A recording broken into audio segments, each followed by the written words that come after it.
My beloved brethren, Mes frères bien-aimés, quel plaisir d'être de nouveau avec vous. Chaque fois que j'assiste à la réunion générale de prêtrise, je repense aux enseignements de certains des plus nobles dirigeants de Dieu qui se sont exprimés lors des réunions générales de la prêtrise de l'Église. Nombreux sont allés à leur récompense éternelle et pourtant, par leur esprit brillant, la profondeur de leur âme et la chaleur de leur cœur, ils nous ont donné des directives inspirées. Ce soir, je vous parlerai de certains de leurs enseignements concernant la prêtrise. Joseph Smith, le prophète, a dit « La prêtrise est un principe éternel. Elle a existé avec Dieu de toute éternité et existera à toute éternité. Elle est sans commencement de jour, ni fin d'année. » Fin de citation. Les enseignements de Wilford Woodruff nous apprennent que la sainte prêtrise est le canal par lequel Dieu communique et traite avec l'homme sur la terre. Et les messagers célestes qui ont visité la terre pour communiquer avec l'homme sont des hommes qui ont détenu et honoré la prêtrise, tandis qu'ils étaient dans la chair, et tout ce que Dieu a fait pour le salut de l'homme, depuis la venue de l'homme sur la terre jusqu'à la rédemption du monde, l'a été et le sera en vertu de la prêtrise éternelle. Fin de citation. Joseph Smith a ajouté « La prêtrise est la puissance de Dieu déléguée à l'homme, par laquelle celui-ci peut agir sur la terre pour le salut de la famille humaine, au nom du Père, du Fils et du Saint-Esprit, et agir légitimement, ne s'attribuant pas cette autorité ni l'empruntant à des générations qui sont mortes et enterrées, mais étant une autorité donnée en ces jours où nous vivons, par le ministère d'anges et l'Esprit d'en haut, envoyé de la présence du Dieu Tout-Puissant. » Fin de citation. Et pour finir, de John Taylor, qu'est-ce que la prêtrise? C'est le gouvernement de Dieu, que ce soit ici-bas ou dans les cieux, car c'est par ce pouvoir, ce moyen ou ce principe que tout y est maintenu et gouverné. Et c'est par ce pouvoir que toutes choses sont soutenues.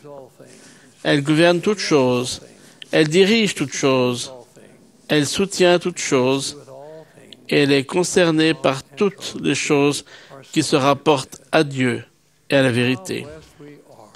Comme nous sommes bénis d'être ici en ces derniers jours avec la prêtrise de Dieu sur terre. Quel honneur de détenir cette prêtrise.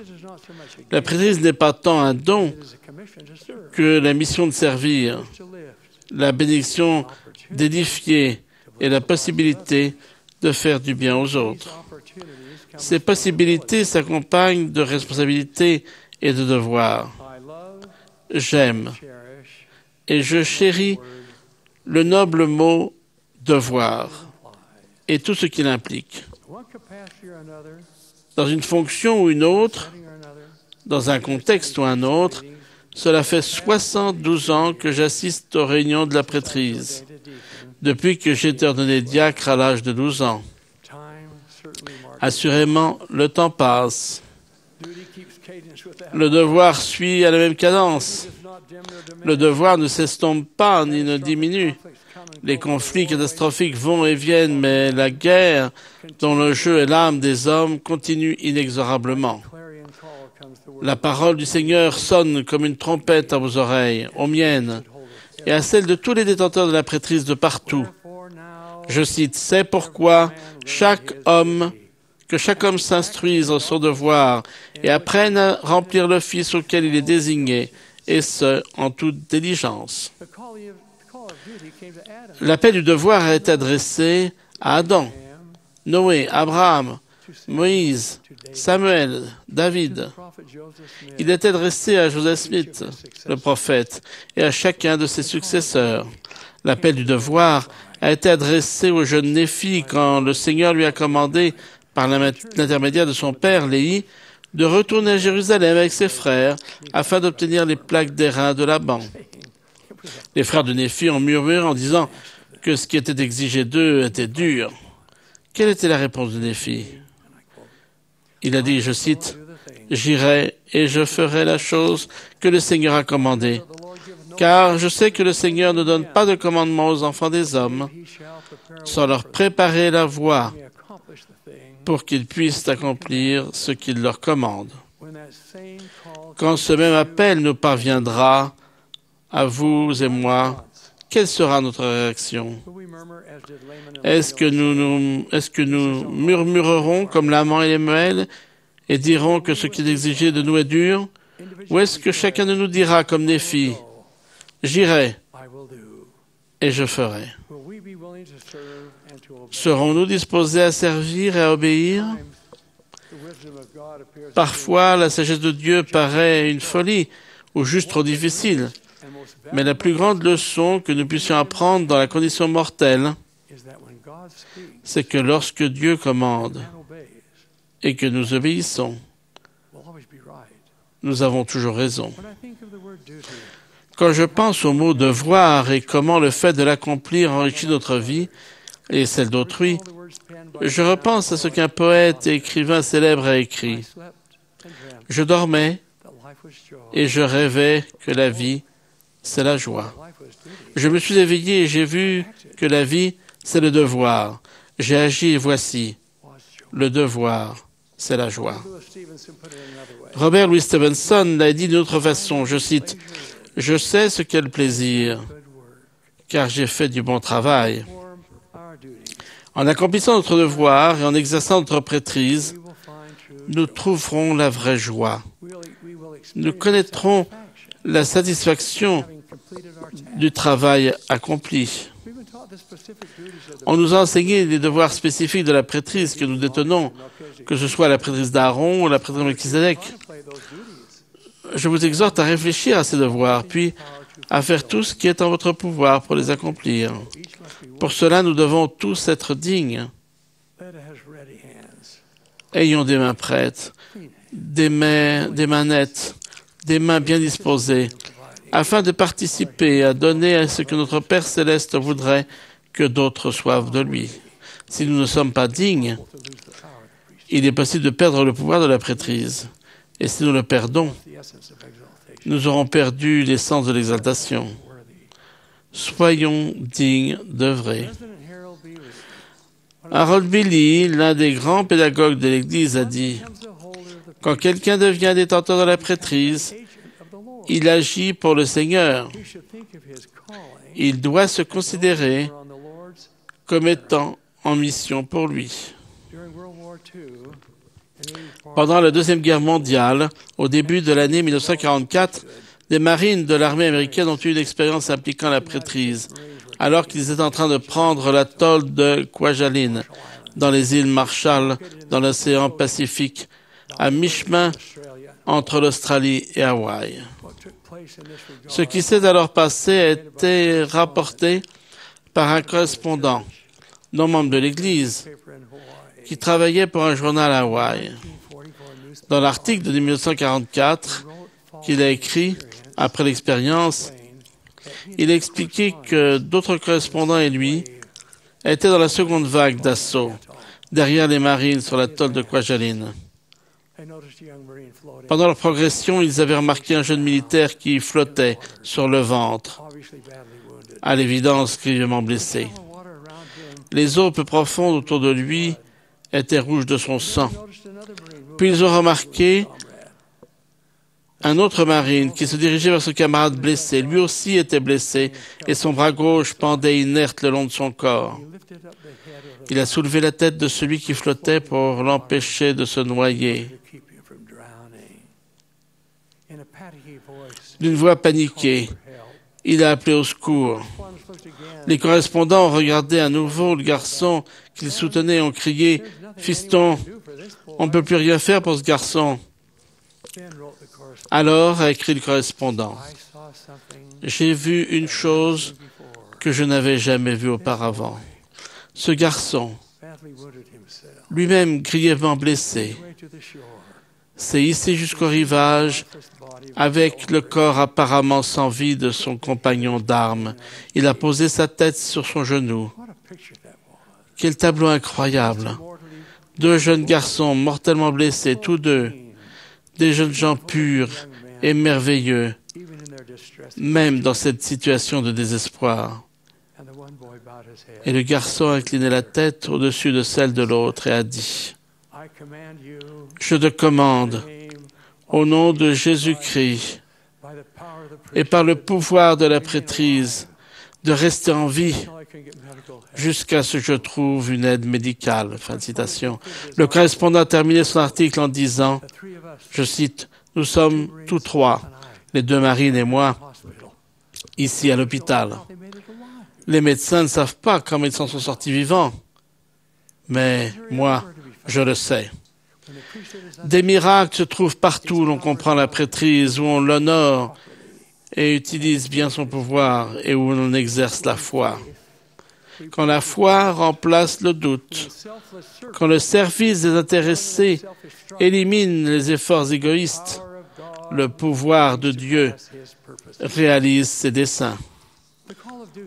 L'appel du devoir peut nous parvenir discrètement dans l'exécution des tâches que nous recevons comme détenteurs de la prêtrise.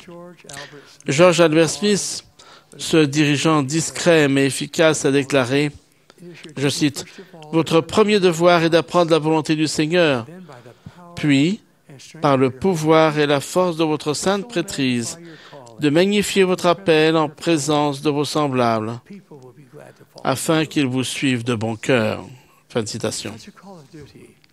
Un appel au devoir de ce genre, beaucoup moins spectaculaire, mais qui a quand même permis de sauver une âme, s'est présenté à moi en 1950, alors que je venais d'être appelé comme évêque. En tant qu'évêque, mes responsabilités nombreuses et variées, et je faisais de mon mieux pour faire tout ce qui était attendu de moi. Les États-Unis étaient alors engagés dans une autre guerre. Comme beaucoup de nos membres étaient dans les forces armées, le siège de l'Église nous a donné la tâche à tous les évêques d'offrir à chaque militaire un abonnement au Church News et à l'Improvement Era, des publications d'Église de l'époque. De plus, il a été demandé à chaque évêque d'écrire personnellement, tous les mois, une lettre à chacun des militaires de sa paroisse. Nous avions 23 hommes sur les drapeaux. Les collages de prêtrise ont fait l'effort de réunir les fonds nécessaires pour les abonnements. Je me suis attelé à la tâche, au devoir même, d'écrire 23 lettres personnelles chaque mois. Après toutes ces années, j'ai encore des copies d'un grand nombre de mes lettres et des réponses que j'ai reçues. Les larmes me viennent vite aux yeux quand je les relis. C'est une joie de redécouvrir l'engagement d'un soldat à vivre l'Évangile, la décision d'un marin de tenir ses promesses envers sa famille. Un soir, j'ai tendu à une sœur de la paroisse la pile des 23 lettres du mois. Elle avait la tâche de les poster et de tenir à jour les adresses qui changeaient constamment. Elle a jeté un coup d'œil à l'une des enveloppes et en souriant a dit « Frère, vous ne vous découragez jamais? Encore une lettre pour frère Bryson. C'est la 17e que vous lui envoyez sans réponse. » J'ai répondu « Eh bien, peut-être c'est ce mois-ci. » Et il s'est avéré que c'était le bon mois. Pour la première fois, il a répondu à ma lettre. Sa réponse est inoubliable, un trésor. Il était basé dans une région lointaine, isolée, avec le mal du pays, seul. Il a écrit « Cher évêque, je ne suis pas doué pour écrire des lettres. J'aurais déjà pu le lui dire quelques mois plus tôt. » Plus loin, il écrit « Merci pour le Church News et les magazines, mais par-dessus tout, merci pour vos lettres personnelles. Une nouvelle page s'est tournée pour moi. J'ai été ordonné prêtre dans la prêtrise d'Aaron. Mon cœur déborde. Je suis un homme heureux. » Fin de citation. Frère Bryson ne pouvait être plus heureux que son évêque. J'avais appris l'application pratique de l'adage « Fais ton devoir, c'est le mieux. Laisse le reste à Dieu. » Des années plus tard, tandis que je visitais le puits de Cottonwood, Salt Lake City, dont James C. Faust était le président, j'ai raconté cette histoire dans le but d'encourager les membres à être attentifs à nos militaires. Après la réunion, un beau jeune homme s'est avancé. Il a mis ma main dans la sienne et a demandé « Frère Monson, vous souvenez-vous de moi ?» J'ai soudain compris qui il était. Je me suis exclamé « Frère Bryson, comment allez-vous? Que faites-vous dans l'église ?» Avec une chaleur et une fierté évidente, il a répondu « Je vais bien. Je suis dans la présidence de mon collège d'anciens. Merci encore de vous être soucié de moi et pour l'aide personnelle que vous m'avez envoyée et que je chéris. » Fin de citation. Frères, le monde a besoin de notre aide. Faisons-nous tout ce que nous devons? Nous souvenons-nous des paroles de John Taylor? Si vous ne magnifiez pas vos appels, Dieu vous tiendra pour responsable des gens que vous auriez pu sauver si vous aviez fait votre devoir. Fin de citation. Il y a des pas à fermir, des mains à saisir, des esprits à encourager, des cœurs à inspirer et des âmes à sauver. Les bénédictions de l'éternité vous attendent. Vous avez la bénédiction d'être non pas des spectateurs, mais des acteurs sur la scène du service de la prêtrise. Écoutons le rappel et mouvement que l'on trouve dans l'épître de Jacques. Mettez en pratique la parole et ne vous bornez pas à l'écouter en vous trompant vous-même par de faux raisonnements. Apprenons notre devoir et réfléchissons-y. Soyons désireux et dignes de servir. Ce faisant, suivons les traces du Maître. En marchant sur le chemin parcouru par Jésus, nous découvrirons, vous et moi, qu'il est plus que l'enfant de Bethléem, plus que le fils du charpentier, plus que le plus grand pédagogue qui ait jamais vécu. Nous saurons qu'il est le Fils de Dieu, notre Sauveur et notre Rédempteur.